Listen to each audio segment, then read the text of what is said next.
Welcome to Marketing the Muse. This is my 5th quick query critique. For those of you who don't know me, I'm Marla Miller, and in real time I offer workshops that critique query letters. We do it very quickly, listening for speed bumps, listening for parts of the query that make us go, huh? Or confuse us. I'm trying to replicate that online. So far, so good. Thank you all for your comments. Keep them coming. And without further ado, I'm going to go ahead and read this query letter. Dear Sir or Madam, the Reuben girls, a mother and her 2 daughters, each suffer the loss of a son. Each male child dies within a 2-year period from different causes. This is their story of survival, healing, and hope after such trauma, tragedy, and loss. One daughter tells the story of how a family turns victimization into victory of the spirit, each one in their own unique way. The mother dances her way to forgetting and slowly loses her memory, living to age 94. The eldest sister, an artist, has a mental breakdown, eliciting 14 electroconvulsive treatments to change the chemistry of her brain and ward off suicide. She is finally prescribed with the proper medication to be able to live a full and adventurous artistic life. The younger sister, the author and practicing psychotherapist, survives 15 years tending to her mother and then is diagnosed with cancer. She emerges with a new awareness of love and heart's desire to share her awareness, strength, and hope with others. The story depicts the relationships between the 3 women, their family's dynamic, and the interconnection between the mothers and their sons. It is a story of physical, emotional, and spiritual breakdown, which is transformed through the process of insight, mindfulness, and recovery. It's a story of going to the depths of depression and illness, then rising above to the healing heights of acceptance by allowing life on life's terms with grace. I propose a book-length true life story titled Swallowing Life's Lessons: How to Digest the Indigestible. I'm available for travel and interviews. I am submitting this manuscript for your consideration because of the many women writers you have represented and the nature of your interest and expertise in books on turning victimhood into triumph. I'm a holistic health practitioner working in a city as a licensed marriage, family, therapist, nutritionist. I have advanced training in grief and loss through the Grief Recovery Institute and Elizabeth Kubler-Ross's externalization process. I have studied trauma work with Peter Levine's Somatic Experiencing, a 3-year course in trauma resolution methods and theory. I am a supervisor and trainer of pre-licensed interns on their road to licensure. I have been licensed in this state since 1989 and active in the recovery field since 1986. I have practiced mindfulness, insight, meditation, since 1975. Sincerely. And then this author gives her name and her credentials, which include traditional credentials, I think she's an MFCC, and also complementary medicine credentials. Okay. For those of you who have been in my real-time workshops, often what I will do is have the author read the query letter, and then I'll look out to the group and say, what's this story about? So we're going to start there, but I'm going to edit it quickly by saying, I don't know that this story is fiction or nonfiction yet. So before I can know what this story is about, I'd like to slot it so that I can process my critique through that prism. And I don't know. I chose this query letter, and for those of you who would like to read it, it is online at marketingthemuse.com, and it's also in my newsletter that you should have gotten within the last 24 hours. So I would encourage you to go to either source and read the letter. You will find that there's lots in this query letter that needs attention. However, because I don't know whether this is fiction or nonfiction, I'm really not going to do much more than that, except to say a few things.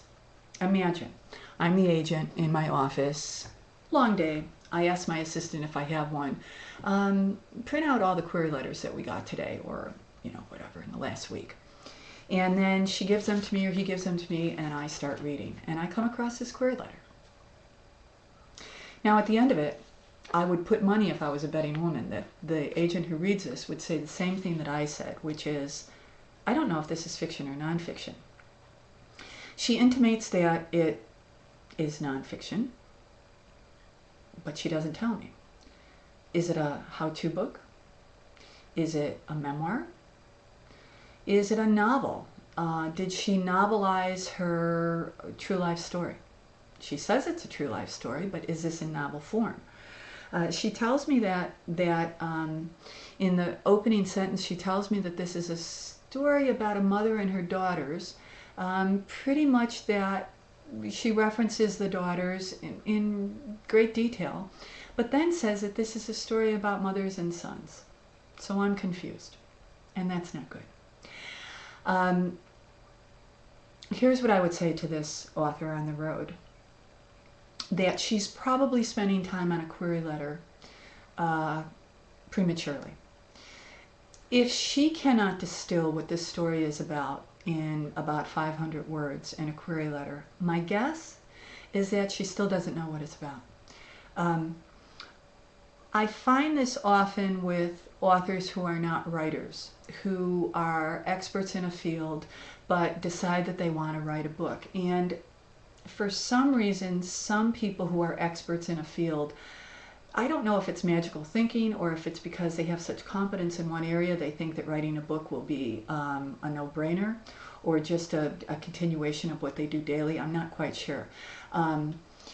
But this author does not have probably a grasp of what kind of story she's trying to tell. It's not easy for non-writers to produce a book that really anybody is going to want to read. So their charge is even more difficult than those of us who have been writing for a while, because they have to learn the craft of writing first before they can then disseminate their expertise. This fits very nicely with a workshop that I'm going to be presenting very soon on query letters. We will let you know when we're ready to put it online. It will be in my new website. I just finished it. It's a 47-minute workshop.